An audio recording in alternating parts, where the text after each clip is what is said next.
Intelligence, Spirit, and Resurrection, a teaching on the layered nature of eternal progression.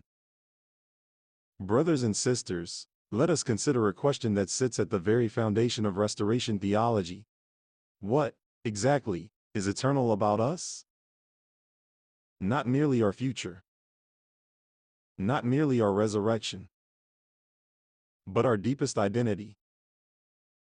To answer that, we must begin where modern revelation begins.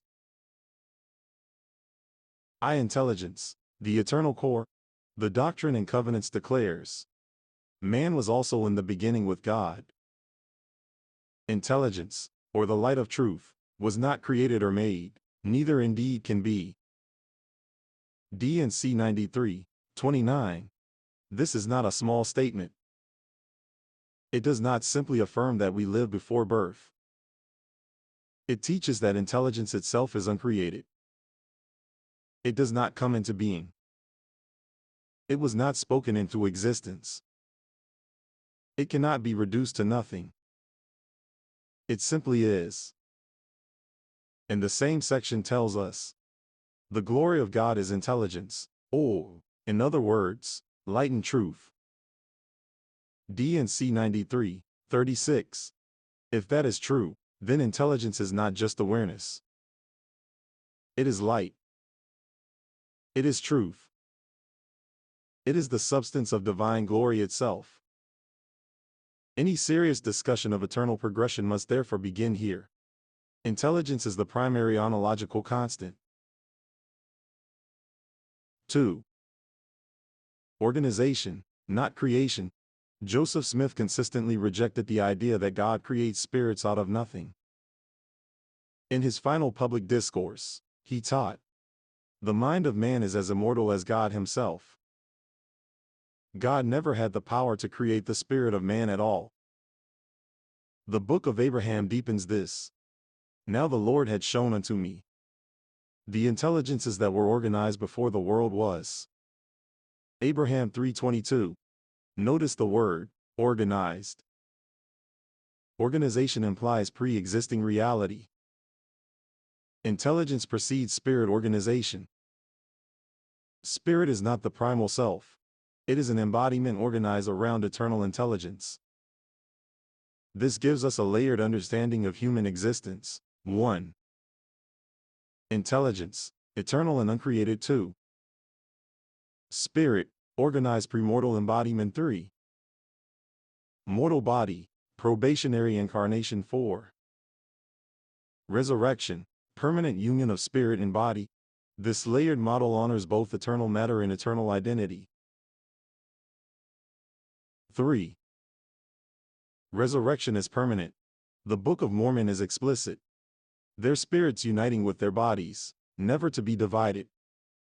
Alma 11:44-45. Resurrection is irreversible. Spirit and body, once reunited, remain so eternally. Any expanded theological reflection must preserve this permanence. Resurrection cannot be undone without contradicting canon. So if we explore eternal progression beyond this life, we must do so in a way that safeguards resurrection's finality. IV. Eternal lives, a plural promise. In Doctrine and Covenants 132 we read, this is eternal lives. D&C 132:24. The phrase is plural. Traditionally, this is understood as eternal posterity. That interpretation stands. But the plural form invites deeper thought. If intelligence is eternal, and if resurrection permanently seals each spirit-body union, then one might ask, could intelligence participate in successive divine administrations, while each completed resurrection remains permanent within its order? Such a model would not undo resurrection. It would place permanence at the level Scripture explicitly defines, while recognizing intelligence as the enduring substratum across divine epochs. This remains speculative, but it flows from revealed premises. V. The noble and great ones. The Book of Abraham teaches, there were many of the noble and great ones. Abraham 3:22, one shall be more intelligent than the other. Abraham 3:19. Gradation precedes mortality. And in D&C 93:28, he that keepeth his commandments receiveth truth and light. Light accumulates. Intelligence increases. This suggests that intelligence is not static. It grows by responsiveness to eternal law. When we encounter souls of unusual capacity, depth, or spiritual gravity, we are not witnessing favoritism. We are witnessing accumulated light. Capacity may remain even when memory is veiled. 6. The role of the veil. Paul writes in the first epistle to the Corinthians, now we see through a glass, darkly. 1 Corinthians 13:12. Veils protect agency. We do not remember premortality because remembrance would overwhelm probation. Likewise, if intelligence spans divine administrations, it would operate under veils appropriate to each sphere. Under this layered view, intelligence retains continuity. Spirit organizations belong to specific administrations. Mortality limits conscious recall. Resurrection seals each completed union permanently. Accumulated light expresses as greater intelligence. Agency is preserved. Permanence is preserved. Progression remains open. 7. A layered ontology of eternal progression. We may summarize. Intelligence is eternal and uncreated. Spirit is organized embodiment. Mortality is probation. Resurrection is permanent completion of a redemptive realm. Eternal progression may involve higher administrations consistent with divine law. This does not overturn canon. It takes canon seriously. It preserves resurrection.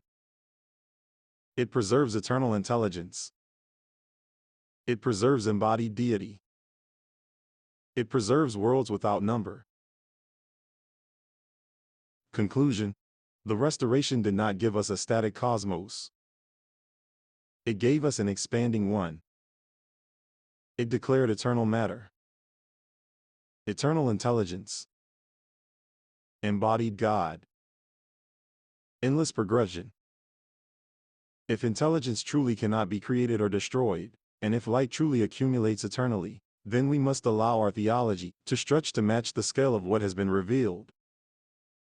Such reflections must remain humble and provisional. But they arise not from rebellion against Scripture, they arise from pressing Scripture to its furthest metaphysical horizon. And at the center of it all stands this claim: you are not a created accident. You are eternal intelligence, clothed in spirit, clothed in flesh, destined for glory. Chapter 10.